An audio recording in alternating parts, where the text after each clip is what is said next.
Cuadro Alas Casimiro, natanggalan ng angas. Matapos mabaklas. Nabaklas, pre. Nabaklas talaga, pre. Alam mo kung ano yung nabaklas? Alin yung mukha? Bukod sa mukha, malapit na. Ano ba? Hindi. Natanggalan ito ng title belt. WBO, Bantamweight Global belt, no? Tinanggal sa kanya. Teka lang. Lang yan, may belt pa pala yan. Hindi ko nga akalain may belt ito. At ito pa trivia. Ka-porncast na sasi at yung sa mga manonood natin ngayon, no? Ito, yung belt niya dapat, idedepensahan niya dapat to doon sa hulingan laban kay Ugoni. Ngayon, ang ginawa ni Cuadro, sisiw ng pilas, Cuadro Alas, no? Casimiro, hindi niya itinaya. Diba? Hindi ko alam kung sino bang nagme-mentor. Sino bang nagme-mentor dito Pinabasa ako, bro. Sabi, dapat within 6 months or 7 months, dapat niya depensan yung belt na nakuha niya. Diba? Oo. Ang nangyari nga, hindi dinepensahan. Hindi ko alam kung natatakot na ba ito lumaban, umakyat ulit sa taas ng lona kasi wala siyang baong nebulizer. Sino ba kasi nag-advise dyan na huwag itaya yung belt niya, di ba? Kung confident ka naman na mananalo, di ba? Oo, di ba? Kung ako boksingero, yun ang ngalan yung kaisa-isahang meron ako eh. Di ba? Hindi ko na nga nakuha yung inuwi na laban eh. Sino ba kasi nag-advise dito kay idol ninyo? Tignan nyo ang ginagawa ng idol ninyo ha. Kahit kayo na humusga mga manonood. Kung nasa tamang pag-iisip pa ba ang idol ninyo?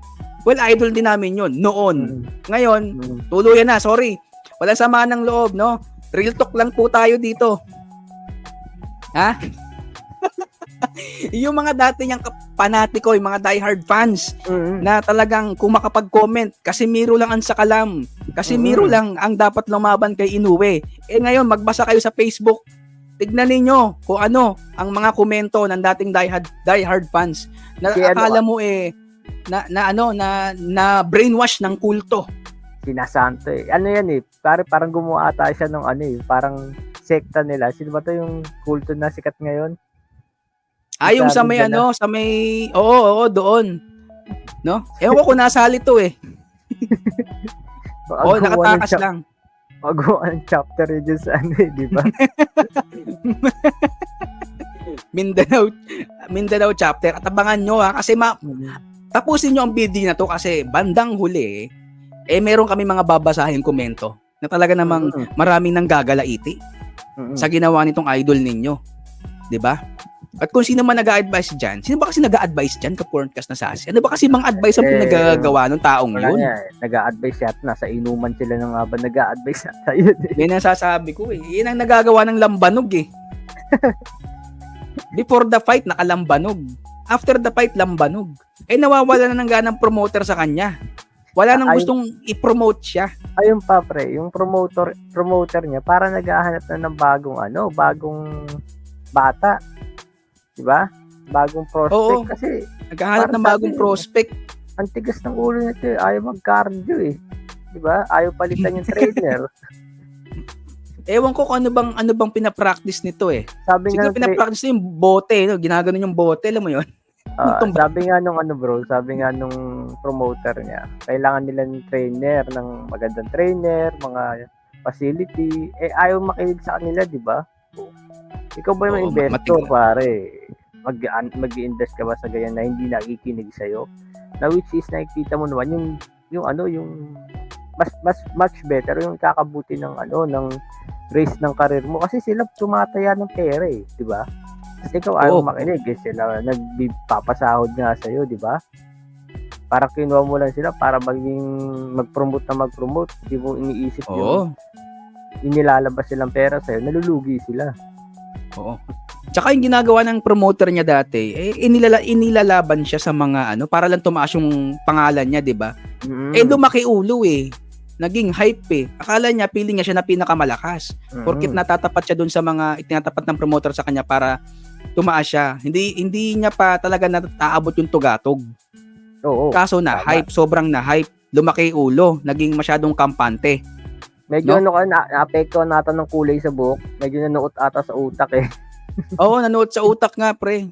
At 'di ba, yung huli nga niya nakalaban eh, kumbaga sa kanya kulay ng buhok niya dilaw eh. Si Ogoni huli nakalaban niya pula-pula eh. Kumbaga parang tandang yun eh. Oo. Kumbaga panabong talaga yung nakalaban niya. Laban sa 45 days. Oo, 45 days pa lang siya noon.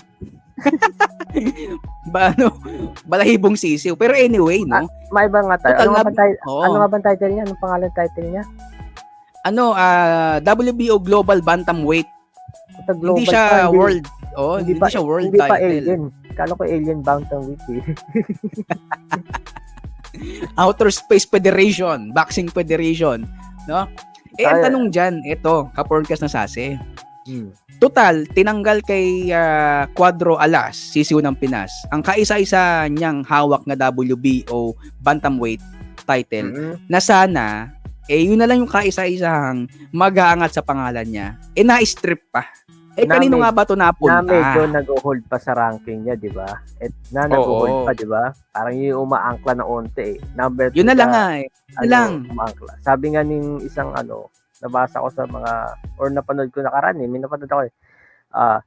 Parang once na matanggal sa kanya yun, pwede siyang bumaba ng ranking. Sobrang baba talaga, hindi, di ba Trisha nga, hindi 4, hindi 5. Bababa siya sa bottom. Talagang parang back to zero ka ngayon. Number ang hirap ng take note, babagsak yan.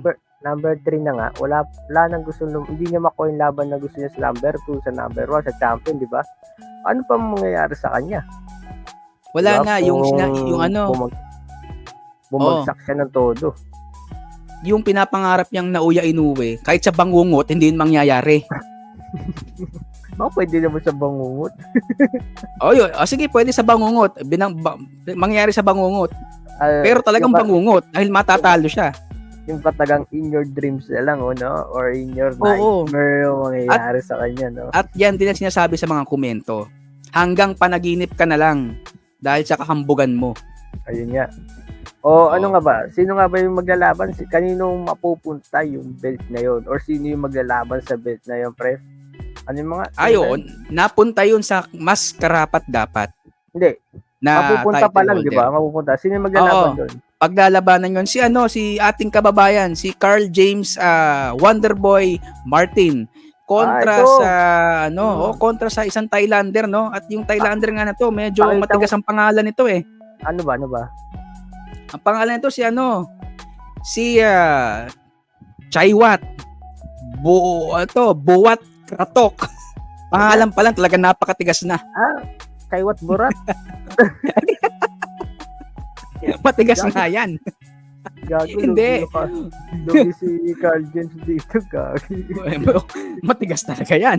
Hindi, ito tinitignan ko mukha ni Carl James. Puta na, mukhang baby face eh, oh. Ito yung mukha nito, pre. Baby face eh. Dito sa box pa-flash record. Pa-flash natin yan, yung mukha ni idol natin, Carl James Martin, the Wonder Boy, no? At kontra nga yan dito kay Chaiwat Buwat Kratok ng Thailand. No? Kay Borat. Ano nga bang kartada nito Ka-Porncast na Sase, si idol natin Wonder Boy Martin? Sabihin ko sa inyo kartada nito ni Wonder Boy. Diba Wonder Boy may 22 fights, out of 22 fights 17 KOs, putan, tigas ng kamay nito. Siyempre. Tapos zero loss, pare, walang talo. Then, yan ang karapat-dapat. Ano pa to, pare? Ito, take note, 24 years old pa lang to, batang-bata. Tas southpaw, kaliwete. Puro kalyo kaliwan to, pre. Nako, mukhang mahusay talaga to si idol natin Carl James Martin. Mukhang nakikita mapupunta sa Stardom to. Maganda yung yung record niya. Titignan ko sa boxrec.com eh. Kahit tignan niyo ngayon ganda. Puro kulay green na kita ko eh. TKO. Wow, ganda. Matindi. Magandang laban ang magaganap. Kumbaga parang sulit ang paglalabanan. Ikaw, na sabihin mo bakanting titulo. Sabihin mo naman kung gaano katigas ang mukha ni Borat. Bay? Yung yung record ni Borat, sabihin mo. Ni Chaiwat Buwat Kratok na napakatigas, no? Ito babanggitin ko meron siyang 40 na laban, 40 laban. Out of 40 na laban, meron siyang 26 knockout wins, Tangina pa, makunat. Makunat din to. Oo. Talagang makunat kasi makunat na pangalan pa lang makunat na to. Pangalan pa lang, pre. Talagang makunat ang balat nitong taong to. Kumbaga balat kalabaw to. At meron siyang meron siyang 8 talo, yun lang, 8 talo. At sa 8 talo na yun, meron siyang talo via knockout. 3. Natalo siya ng knockout. Okay. Sa 3 beses siyang panalo niya. Sa 40 na panalo niya, ilan ba yung na-KO niya doon? 26, pare. Magaling din to, pre. Kasi given mahusay that din 40, pare, 45. Actually, parang 58, 48, di ba? Tama ba? 48 lahat ng bouts nito. Tsaka 31 years old to. Nasa 48. Prime to. Pare, 48, yung 8 talo. Ano na yun? Okay na yun, di ba? Puta, 50 laban, 8 lang talo mo. Magaling. Tsaka, pre, 26 knockouts eh. Ano ba to? Kanan ba to, pre? Hindi, southpaw to. Southpaw. Pareho, pre. Magandang laban talaga to. Oo. Talagang kakaluhin ng parehong kaliwang kamay ng mga to. Pares kaliwete pala. Oo, pares kaliwete. So, ano bang verdict mo dito? Quick verdict lang. Ako pre, nakikita ko medyo lamang to si Burat eh. Dahil sa matigas na mukha, sa pangalan pa lang. Malay mo kung ma-uppercut, ganun yun. Hindi, pare, for the experience itself, di ba? Baka malamang niya to sa experience si Carl James eh, di ba? Ang ko dito, baka unanimous decision to kay Chai Watt. Kay Chai Watt. So, unanimous decision ka. Hindi biro yung 50 laban nito. Diba? Parang Pacquiao to parang medyo may pagka-technical din ko. Baka Nonito Donaire style. Parang Nonito Donaire style to eh. Hindi nagkakalayo record eh. No? Pwede malamang kasi to. Bata pa si Carl. Pero malakas. Ikaw, ano ka ba? Ako naman, sa nakikita ko ngayon, kay Idol Wonderboy natin, Carl James Martin. Kasi maganda din kartada nito ni Idol eh. Walang talo. At syempre, impresibo rin. Given 22 bouts. Yes, 22 bouts. 17 out of that via knockout ang panalo. Okay. So, tignan mo yung progression. So, kung 22 yon minus 17, so 5 lang doon ang parang unanimous. Biruin mo yan, pre. Unanimous pa rin. Unanimous yung 5. Tignan mo, unanimous pa. Hindi pa yan split decision. Di ba? Kaya magandang kartada nito. Kaya nakikita ko, mauuwi to sa knockout. Maagang knockout. In favor of Wonderboy. Ako, mabase lang ako sa mukha. Mukhang matigas to eh. Kailangan lang ito magano eh. Pag nahimas to ni Carl Martin, tama ba? Si Carl Martin, lalambot to. Hindi, robust lang katapat ito, matigas to. Iinom to ng robust, no? Tsaka yung meron ako nakikita sa TikTok Climax eh. Baka nainom to nito. Pero anyway, no? Sperm Max. Matindi ito. Aabangan ko itong laban to. At ang laban nito, alam mo ba kung kailan? Kailan? Malapit na, December 18. Which means talagang December 18. Parang dito yan sa Pinas. Next 3 weeks apart. 3 weeks from now. Parang 3 weeks from now. December 1 na ngayon eh. Tapos 18, di 3 weeks. Parang ganun. Mostly, ganun, more or less. 3 weeks. At dito lang yan sa Pilipinas. At feeling ko, syempre, hometown advantage pa yan. Kaya sabi ko pa, talagang malaki ang nito, malaki ang chance manalo ni anong round Idol. Anong round ka? Ako, unanimous decision ako. Unanimous decision ka. Ikaw, ano ka? Ako, ang nakikita ko, kasi parang 10 rounds lang to eh. Mga 7 or 8 round via knockout in favor of kapwa natin Pinoy.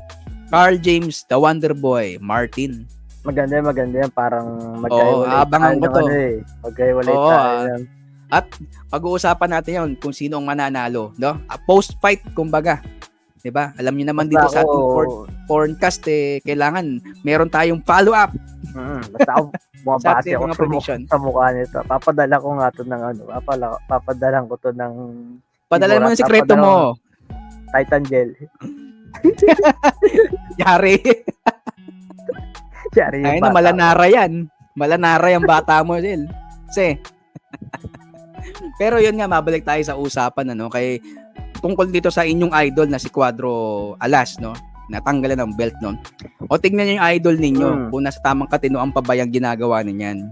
Kayo na po ang humusga, mga manonood namin. Iniiwan na po namin sa inyo, iniahabilin na po namin sa inyo ang inyong final verdict kung saan papunta ang karir ng inyong idol. Dati naming idol to, pero sorry to say, walang sama ng loob. Hindi ko na to idol. Malaki ang paggalang natin dito dahil nakapagbigay ito ng ng karangalan sa Pilipinas. Pero as a boxer, alam nga dapat na kanyang ginagawa. 'Di ba? Hindi naman basta-basta tatanggalan ng belt kung walang dahilan. 'Di ba? At syempre, tulad ng naipangako namin, magbabasa kami dito. Galing ito mismo sa mga diehard fans. Basahin mo, pre. Ano ba sa mga na-brainwash. Ito, babasa tayo, Ito galing to mismo sa mga fans, Number 1. Kasi may nagtanong dito, ano na nga ba ang gagawin ni Casimiro pag siya ay nagretiro? Yan, yan. Oo. May sinabi number 1, ano ba sinabi ko nakaraan? Magtitinda ng kwek. Kwek tsaka buko. Number 1 option 'yon. Ito may pangalawa sa Sase. Mas matindi. Magtanim ng kamote. Hey, push mo yun, baka sabihin nila gumagawa. Ipa-flash po namin dito sa screen to, Syempre, para po sa mga patotoo, 'di ba? Hindi kami basta-basta nanghuhula dito. Ayaw naming manghula. Totoo po 'tong sinasabi namin, ipa-flash namin dito. Tingnan ninyo. Pangalawa, mag-video vlog ka na lang. Walang masama doon, Okay lang 'yun. Okay. Ito pa. Bakit maraming galit sa comment? Don't tell me hindi palipas si Alas. Sabi niya, don't tell me hindi palipas si Alas. Tanggap din pag may time. Lahat ng tao tumatanda. Idilat nyo mga mata nyo. Daig nyo pa na gayuma. Ito Daig nyo pa na gayuma. Sunod-sunuran. Ginawa na kasing poon, no? Ewan ko doon. Ano bang ginawa ng nag-a-advise doon? Napakahusay. Ito pa, magbabasa pa tayo. Tapusin natin to sa let's end this sa pagbabasa ng komento, Ito pa. Sa totoo lang, tama naman si Sean Gibbons. Siya lang may kakayahan na maibalik sa dati niyang alas. Sa dati niyang alas na yan, na laos lang naman yan dahil sa kapatid niyang real, ayokong banggitin, mura kasi ito, real fucking talk. Binanggit mo na rin, hayop ka. Sabi ko, pangako ko, magbabasa ako ng mga comment I'm just being true to my promise, no? Ito pa. Mayroon pa dito. Ito Actually, matagal na yan lipas. But fortunately, binigyan lang ng break ni Sean Gibbons. Ginawang undercard sa malaking event at binigyan ng mas lipas pang kalaban. Pero may malaking pangalan at nanalo, lumaki ulo, feeling prize fighter na. Ay, oo, si ano yun, di ba? Si feeling prize fighter na. Si Solani Tete. Solani, oo. Lipas na yun. Matanda na yun parang... Matanda na yun. Tsaka si meron pa bang isa, may nakalaban siyang matanda pa Nakalimutan ko yung pangalan Pero anyway, eto, mas matindi. Mag-video vlog ka na lang kasama ang mga geng-geng. Anong geng-geng? Mga gangster. Gangster? Yun. Ito. Tawa ko dito. Ano pa?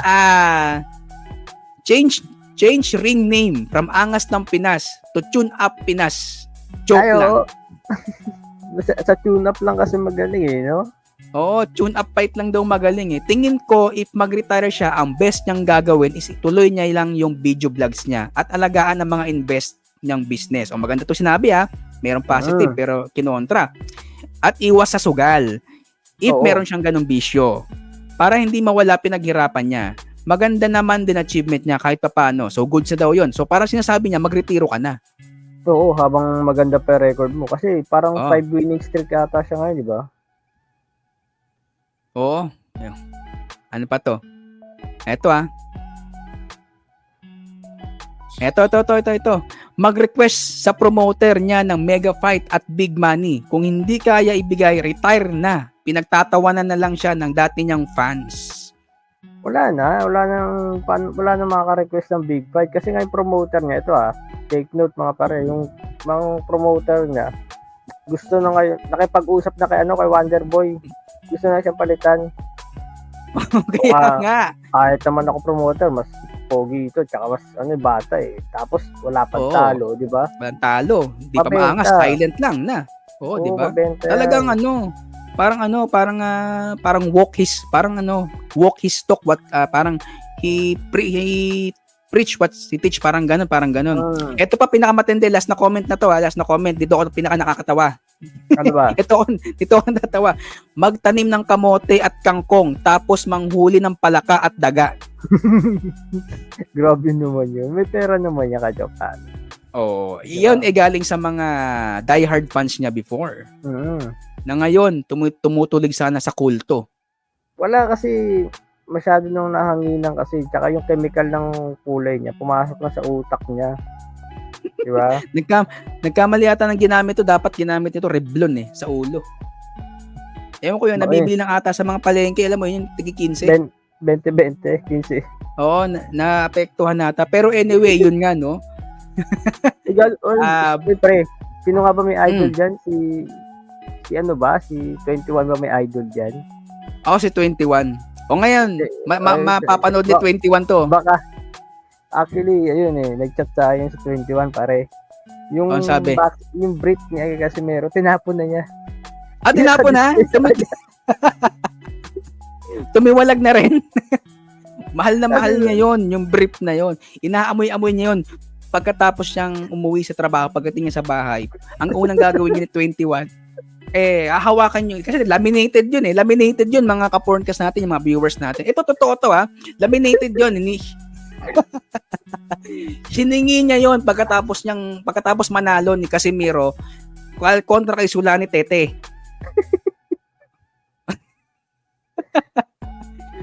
Tapos pagkatapos niyang himasin yung salamin, tatanggalin niya yung salamin. Sa kanya ngayon ipahid sa mga gago. Ngayon nabalitaan ni Sasay na itapon na daw ni ka-porncaster natin yung si 21 mukhang tumiwalag na rin sa kulto. Busy lang kasi.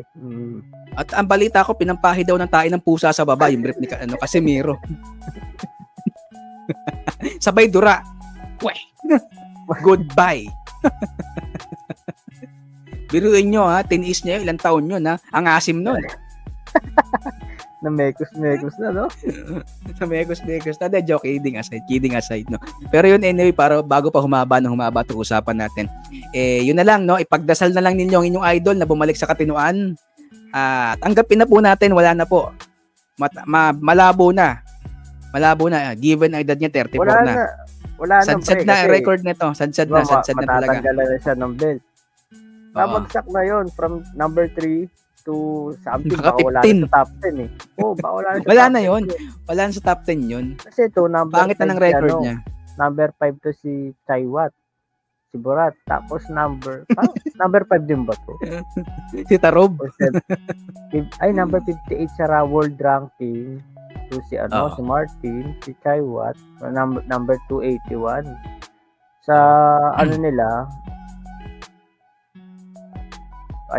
naano ko yung ranking nila. Pero babagsak to si Casimero pre pag sa ranking nito. Babagsak. Ano na yan? Kumbaga parang given na automatic na yan. Babalik siya sa pinakamababang, hindi naman sa pinakamababa, kumbaga mababang ranking na at mahirap na maibalik yun. Kasi marami kang kakalabanin ulit bago ka makapunta sa top. Oo. And I doubt nabibigyan ka ng malaking laban agad. Diba? Oo, tinanggalan ka ng belt Naumay na nga rin promoter kasi nga sa tigas ng ulo Ayaw mag-ensayo na mabuti. Ayaw pumunta sa ayaw magpalit ng nutritionist o ayaw kumuha ng nutritionist, ang trainer, rabatino, lahat ng boxing analyst, ang sinasabi sa kanya, kumuha ka ng professional. Diba? Tama naman parang tambay lang yung nag-aano sa'yo. Kumuha ka ng diba? Nutritionist, dietitian, para dyan sa problema sa tiyan mo, di ba?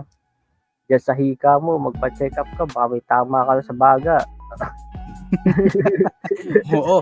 Kumbaga sa mga bagong empleyado, magpa-pre-employment medical examination ka muna. Kasi, baka yung yung utol niya, bibigay yung buntot ng butiki lang ata yung pampalakas sa yung buntot ng tuko. Pagi. Diba?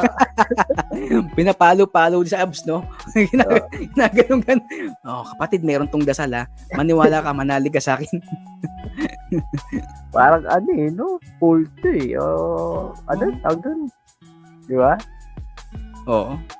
Yun na nga lang. Siguro sana makabawi na lang din sa susunod, di ba? Kung may laban siya. Di ba, tagal ng wala siya uling Wala na, long layoff na siya. Imbis sa, di ba, nanalo siya ngayon or sa split decision, di ba? Ano ba ngayon? Tayo lang ba sila ngayon? Alele. Di ba? Tayo lang sila ni Ugro, di ba? Draw. Imbis na after 3 months or after 2 months, may naririnig na tayo na laban niya ulit. Laban. Kaso wala tayong naririnig. O kaya man lang, nag-file siya ng kung talagang gusto niyang patunayan yung sarili niya, makipag-rematch siya kay Ugoni. Ang narinig lang natin, diba? Tinanggalan pa lalo siya ng belt.